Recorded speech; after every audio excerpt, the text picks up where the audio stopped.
ឥឡូវនេះបន្តទៅទៀតបងប្អូនតកតងនឹងរឿងរដ្ឋមន្ត្រីក្រសួងយុតិធម៌ប្រាប់ប្រជាពលរដ្ឋឲ្យរងចាំមើលរឿងបកកទ្របលោកចិនស៊ីបងប្អូនរឿងបកកទ្របនេះគឺជារឿងមួយដែលសំខាន់ណាស់ដែល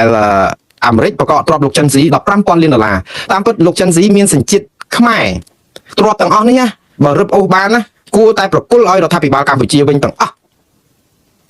ប៉ុន្តែវាគួរឲ្យសោកស្ដាយទាំងម្ដងនេះគេដកសញ្ជាតិលោកចិនស៊ីបាត់ទៅហើយបញ្ជូនទៅចិនអញ្ចឹងបើទ្របនឹងរកបានប្រហែលជាគេថាឥឡូវជានេះឥឡូវលោកចិនស៊ីបាត់សញ្ជាតិខ្មែរបាត់ហើយអញ្ចឹងគ្មានផលប្រយោជន៍អីសម្រាប់ប្រជាជាតិកម្ពុជាតទៅទៀតទេយើងចង្រៃដោយសារគាត់ជាជនជាសញ្ជាតិខ្មែរហ្នឹងធ្វើឲ្យខ្មែរខូចមុខលើឆាកអន្តរជាតិតែឥឡូវដល់ពេលគាត់បានទ្រប15,000 លានដុល្លារគេបកកនៅរដ្ឋាភិបាលអាមេរិកយើងដកសញ្ជាតិគាត់បាត់ដើម្បីបញ្ជូនគាត់ឲ្យផុតពីដៃយើងទៅឲ្យចឹងចាត់ការអញ្ចឹងបានន័យថាគាត់ឡើងជាជនជាតិខ្មែរឡើងជាអីទៀតដូចឲ្យមានសញ្ជាតិខ្មែរទៀតអញ្ចឹងអាផលដែលបានមកពីបាត់ល្មើសស្អីផ្សេងទៀតហ្នឹងតើយើងនឹងអាចទៅទាពីគេមកវិញយ៉ាងម៉េចបើគាត់ឡើងជាខ្មែរជាការពិតហើយច្បាប់វាអត់មានប្រតិសកម្មនេះចង់និយាយថាអំពើគាត់ដែលប្រព្រឹត្តមុននឹងគាត់បាត់សញ្ជាតិខ្មែរហ្នឹងបានន័យថាគាត់ប្រព្រឹត្តនៅលើដែនអធិបតេយ្យកម្ពុជាប៉ុន្តែវាអត់នៅតែបានខ្មែរដដែលទេព្រោះអីនៅពេលដែលយើងរកឃើញថាគាត់បានសញ្ជាតិខ្មែរហ្នឹងក៏សញ្ជាតិខុសច្បាប់ទៅទៀតអញ្ចឹងអ្វីដែលគាត់បានទ្រព្យហ្នឹងគឺបានទ្រព្យមកពីក្នុងនាមគាត់ជាសញ្ជាតិចិនហ្នឹងជាជនជាតិចិនហ្នឹងអញ្ចឹងអាទ្រព្យ15,000 លានដុល្លារហ្នឹងវាអត់បានខ្មែរទេ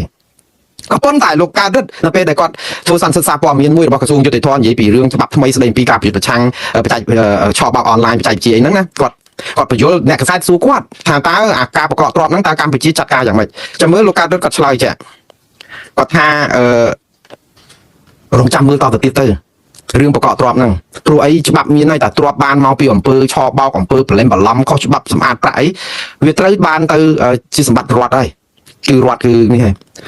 នេះគឺជាការឆ្លើយប្រហើចោលចឹងមកវាធម្មតាជាការពិតហើយវាច្បាប់វាអញ្ចឹងឯងប៉ុន្តែលោកថាងឥឡូវគេកំពុងដុតដៃដុតជើងកំពុងរៀបចំរឿងហ្នឹងហើយចាំមើលតាមតទៅទៀតទៅគេប្រឹងណាស់អ្នកខ្លះគឺធ្វើការតាមមុខហ្នឹងផងពីរឿងប៉ុន្តែអត់ដឹងថាតើគាត់បានដាក់ពាក្យប្តឹងទៅតុលាការអាមេរិកឬក៏ក្រសួងយុតិធម៌អាមេរិករដ្ឋាភិបាលជាតិអាមេរិកដើម្បីទាអាចំណែកហ្នឹងអត់ទេព្រោះនៅស្រុកអាមេរិកនេះគឺមេធាវីច្រើនក្រុមណាស់ទាលុយនេះអត់បានបរៀលទេព្រោះអាមេរិកអត់ឲ្យរំលងគឺគេទុកចូលនៅក្នុងសម្បត្តិទ្រព្យរបស់អាមេរិកព្រោះអីគេថាជនរងគ្រោះហ្នឹងគឺអត់មានតំណែងតំណងដែលគេរកឃើញថានឹងអាចទាលុយនឹងបានជនរងគ្រោះផ្ទាល់ផងរបស់ជនជាតិអាមេរិកផងអត់បានបរៀលហើយយើងទី1លោកចិនស៊ីកាលពីមុនយើងថាជាខ្មែរជនជាតិខ្មែរយើងសង្ឃឹមហើយបើជនជាតិខ្មែរគាត់រកអីនៅស្រុកខ្មែរវាត្រូវតែបានផលមកខ្មែរ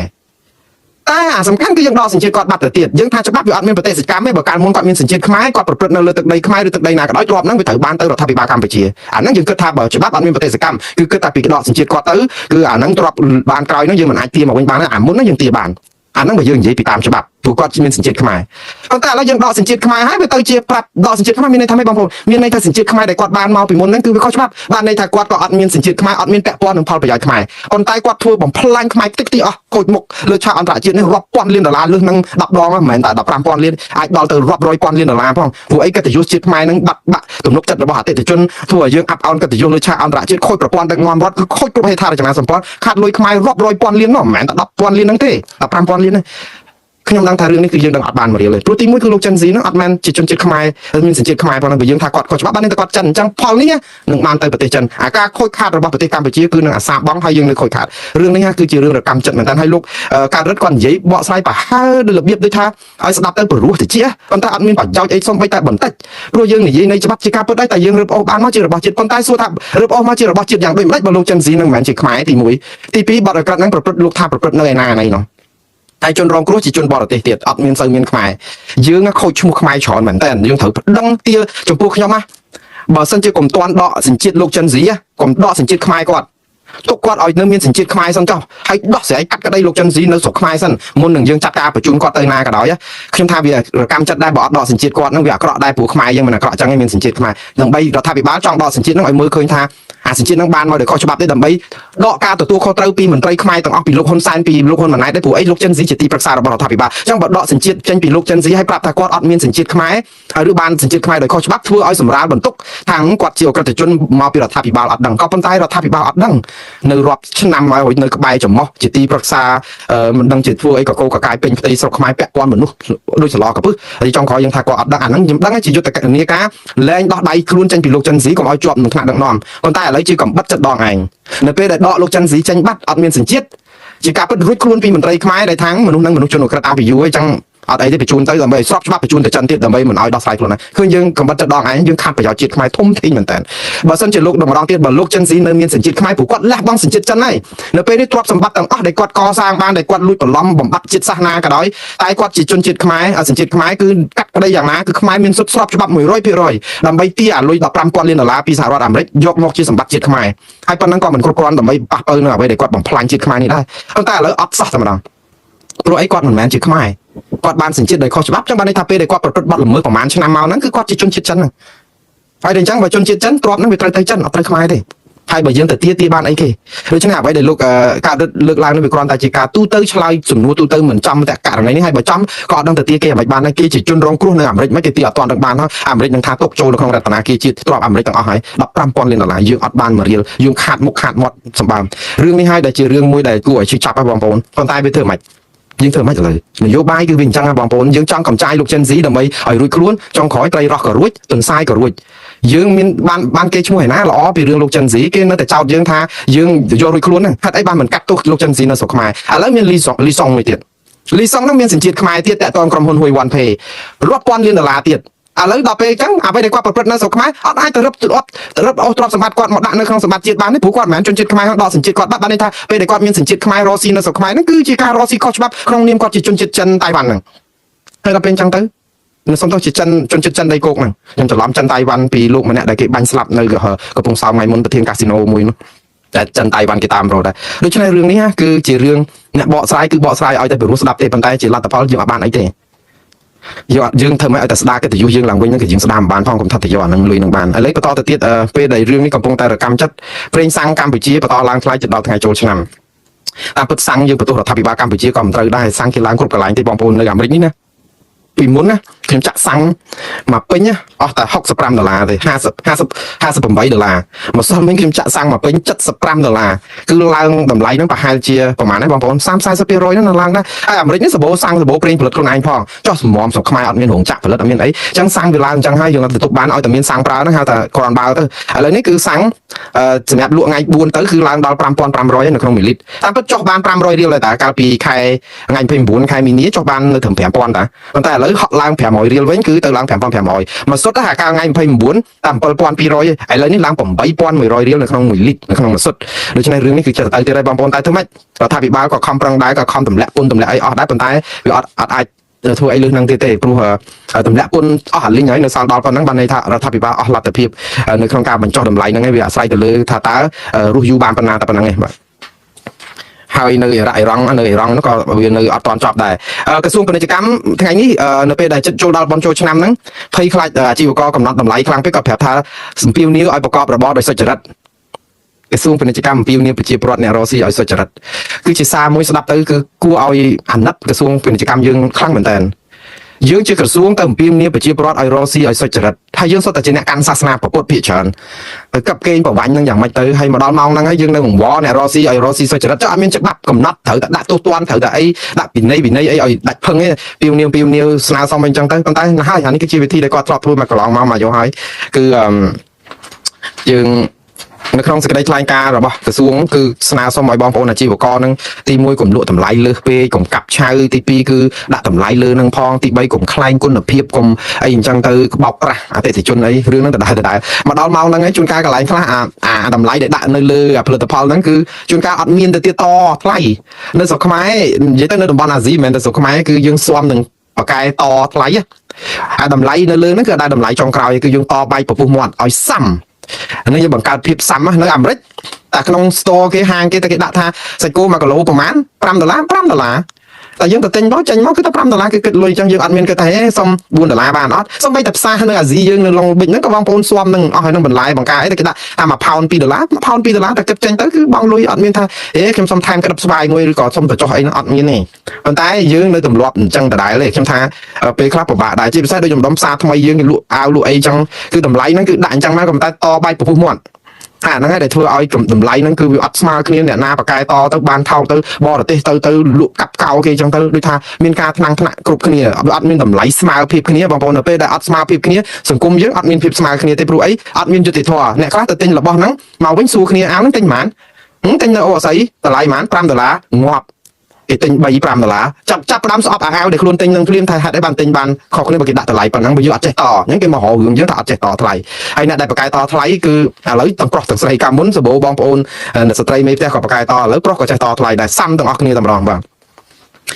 តទៅទៀតគឺកម្ពុជានាំអង្ករក្រអូបទៅលក់រាយនៅទីផ្សារចិនហុងកុង240កន្លែងជាងខ្ញុំកោតសរសើរខ្ញុំចូលរួមអបអរសាទរអង្គរកោបប្រភេទ Golden King នេះគឺជាអង្គរកោបឲ្យសុំឲ្យអង្គរកោបល្អអញ្ចឹងបានមកដល់អាមេរិកផងបងប្អូនអើយជួនកាលមកតែអង្គរខ្មែរដែរចង់គ្រប់គ្រងមកជួនកាលយកមកទុកបានតែប្រហែលមួយអាទិត្យអីហ្នឹងខ្មូតឬក៏អង្គរហ្នឹងគឺថាវាធំក្លិនមិនឈ្ងុយឆ្ងាញ់អីប្រគល់បច្ចេកទីផ្សារមិនឈ្នះគេបើយើងយកតែអង្គរដូចថាមិនសូវមានគុណភាពល្អមកលើទីផ្សារនេះយើងមានបេះដូងចង់ជួយគ្រប់គ្រងតែអង្គរយើងវាទៅយកអាគុណភាពហ្នឹងទៀតពេកយកអាគុណភាពសូម៉ាលីស្រូវរំដួលអីហ្នឹងមកច្រើនមើល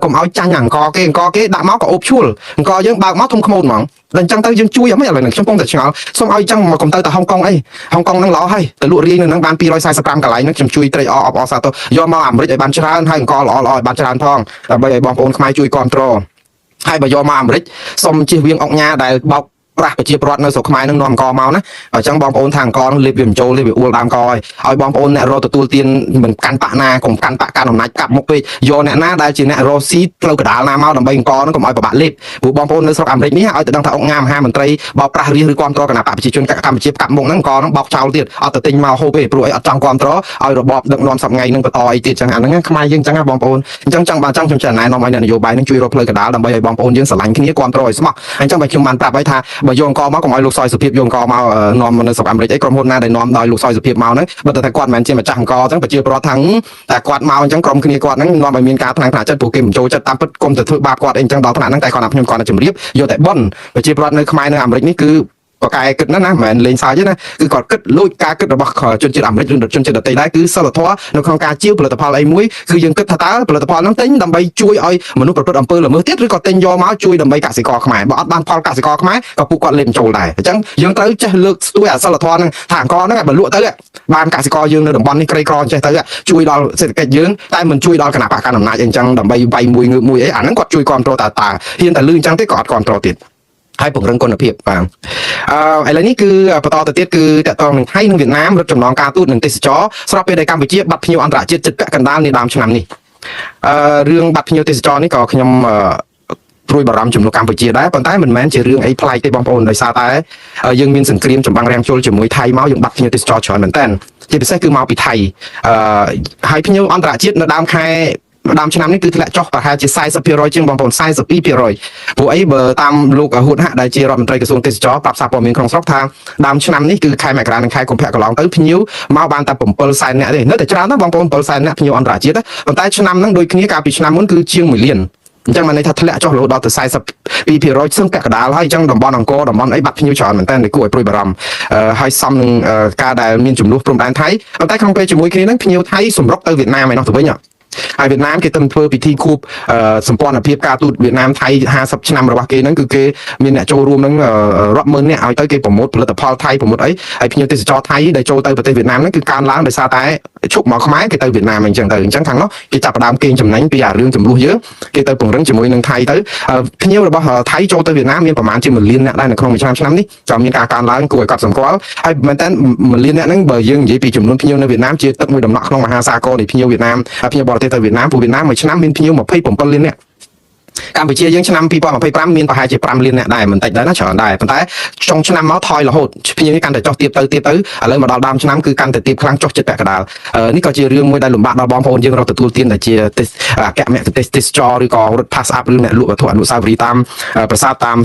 តំបន់រមណីយដ្ឋានអីហ្នឹងដែរតែរឿងនេះគឺវាចឹងឲ្យបងប្អូនវាជាបំផុតទេឥឡូវនេះគឺតកតនឹងព័ត៌មានចុងក្រោយគឺអាមេរិកនិងអ៊ីរ៉ង់សម្រុករកពីលុតអាមេរិកដែលបាត់ខ្លួនក្នុងគោលបំណងពីរខុសគ្នាបាទនេះគឺជាព័ត៌មានចុងក្រោយមុនខ្ញុំទៅចូលរួមនៅក្នុងពិធីវប្បធម៌គេឥឡូវនេះវៀតណាមសំទោសអាមេរិកនិងអ៊ីរ៉ង់បងប្អូនដឹងទេព័ត៌មានចុងក្រោយនេះគឺស្ថានភាពនៅអ៊ីរ៉ង់ហ្នឹងអត់ស្ងប់ប្រហែលនេះព្រោះអីពេលដែលលោកត្រាំប្រាប់ថាអ៊ីរ៉ង់អាមេរិកបាញ់កំទេចកំជ្រួចឬក៏ប្រព័ន្ធការពារជាតិរបស់អាមេរិករបស់អ៊ីរ៉ង់អស់ហើយតិចខ្ទីរៀបដល់ដីប៉ុន្តែម្សិលមិញនេះយន្តហោះប្រដេញរបស់អាមេរិក F-15 មួយគ្រឿងត្រូវបានមីស៊ីលអ៊ីរ៉ង់បាញ់ត្រូវបាញ់ធ្លាក់មកបងប្អូននេះគឺជាលើកដំបូងហើយដែលយន្តហោះប្រដេញរបស់អាមេរិកហោះនៅក្នុងដែនអាកាសរបស់អ៊ីរ៉ង់ត្រូវបានកញ្ជ្រួចមីស៊ីលរបស់អ៊ីរ៉ង់បាញ់ធ្លាក់ហើយបាញ់ធ្លាក់ហ្នឹងគឺយន្តហោះនេះមានពីឡុត2នាក់ ពីលុតម្នាក់បានរួចខ្លួនគឺគេសង្គ្រោះបានហើយប៉ុន្តែពីលុតម្នាក់ទៀតនៅកំពុងបាត់ខ្លួននៅក្នុងទឹកដីអ៊ីរ៉ង់ហើយឥឡូវសម្រុករកពីលុតហ្នឹងអាមេរិកសម្រុកខ្លាំងមែនតើប៉ុន្តែអ៊ីរ៉ង់សម្រុកខ្លាំងជាងអាមេរិកទៀតតែអាមេរិកអ៊ីរ៉ង់សម្រុកជួយរកពីលុតហ្នឹងដើម្បីយកមកឲ្យអាមេរិកមែនអត់ទេអាមេរិកសម្រុកដើម្បីយកមកសង្គ្រោះអ៊ីរ៉ង់សម្រុកដើម្បីយកមកធ្វើបាបឬក៏សម្លាប់ដូច្នេះអ៊ីរ៉ង់បានឲ្យរង្វាន់ទៀតអ្នកណារកឃើញពីលុតយន្តហោះរបស់អាមេរិកដែលធ្លាក់នៅអ៊ីរ៉ង់ហ្នឹងគឺគេប្រកាសឲ្យរង្វាន់ជាទឹកប្រាក់អីប្រមាណគឺនិយាយទៅគឺឲ្យរង្វាន់គេមិនប្រាប់ទឹកប្រាក់ចំនួនជាក់លាក់តែអ្នកណារកឃើញឲ្យរង្វាន់បាទអាមេរិកវិញគឺទៅតាមទៅយកមកដើម្បីរំដោះអញ្ចឹងរឿងនេះវាសនារបស់ពីលុតអាមេរិកនេះគឺកំពុងតែដូចលើទឹកលើស្លឹកឈូកអញ្ចឹងណាគួរឲ្យព្រួយបារម្ភដែរប៉ុន្តែអាមេរិកចេញយន្តហោះចម្បាំងមួយធំហើយប្រើយន្តហោះបដិញទូចពីរទៅទៀតមានទាំងអា Nighthawk សំដៅ Black Hawk Nighthawk ច្រឡំម៉ូតូអា Black Hawk អាកន្ទុំរុយខ្មៅរបស់អាមេរិកហ្នឹងក៏ត្រុយដើម្បីរកទាំងគ្រោះថ្នាក់ត្រូវបានកញ្ជ្រួចរបស់អ៊ីរ៉ង់បាញ់ត្រូវទៀតត្រូវមួយទៀតប៉ុន្តែចោះចតបានត្រូវគ្រាន់តែត្រូវគ្រាប់អត់ធ្លាក់ទេត្រូវអា Black Hawk ហ្នឹងគឺអាយន្តហោះអាកន្ទុំរុយហ្នឹងក៏ត្រូវគ្រាប់ទៀតប៉ុន្តែចោះចតវិញមានសុវត្ថិភាពដូច្នេះដែនអាកាសរបស់អ៊ីរ៉ង់នៅពេលនេះអត់ទាន់មានសុវត្ថិភាពនៅឡើយទេតែយ៉ាងណានេះគឺដោយសារតែពួកអ៊ីរ៉ង់នៅសល់កញ្ជ្រួចក្រោមដីបងប្អូនឥឡូវហ្នឹងគឺអ៊ីស្រាអែលនិងអាមេរិកចាប់ផ្ដើមរកយន្តការបាញ់កំទេចចាកញ្ជ្រួចក្រោមដីហ្នឹងឲ្យអស់ហើយបើអ៊ីរ៉ង់នៅតែធ្វើដូច្នេះទៀតខ្ញុំជឿថាសង្គ្រាមដែលលោកត្រាំថាឈប់នឹងប្រហែលជាបញ្ចប់ពី3សប្តាហ៍ទៀតប្រហែលជាមិនទាន់ចប់ទេអញ្ចឹងប្រេងអីហ្នឹងក៏នៅតែអាចឡើងថ្លៃតែយ៉ាងណាក៏មានដំណឹងល្អមួយត្រង់ថាអានៅច្រកហូមូសហ្នឹងគឺអ៊ីរ៉ង់បើកឲ្យប្រេងដឹកចេញអីបានច្រើនណាស់អត់បាញ់កំទេចដូចមុនទៀតទេព្រោះខ្លាចអាមេរិកទម្លាក់គ្រាប់ច្រើនជាងហ្នឹងតែអាមេរិកនៅតែទម្លាក់គ្រាប់បាទបងប្អូនខ្ញុំស្លេះរឿងនេះត្រឹមប៉ុណ្ណេះសិនហើយយើងនឹងជួបគ្នាទៀតហើយខ្ញុំនឹងអាចផ្សាយផ្ទាល់ពីព្រឹត្តិការណ៍ហើយក្បួនវប្បធម៌នៅពេលបន្តិចទៀតនេះហើយរីត្រីសួស្តីបងប្អូននៅស្រុកខ្មែរអរុនសួស្តីបងប្អូននៅទីក្រុងឡុងបិចជួបគ្នានៅទីក្រុងឡុងបិចកន្លែងគេហើយក្បួននិងនៅកន្លែងមហាវិទ្យាល័យក្រុងឡុងបិចនៅស្តង់លេខ9ដែលសាលាក្រុងបង្ហាញព័ត៌មានតាក់ទងនឹងគម្រោងសង់ខ្លោងទ្វារក្រុងខ្មែរនៅទីក្រុងឡុងបិចរបស់យើងនេះបាទគម្រោង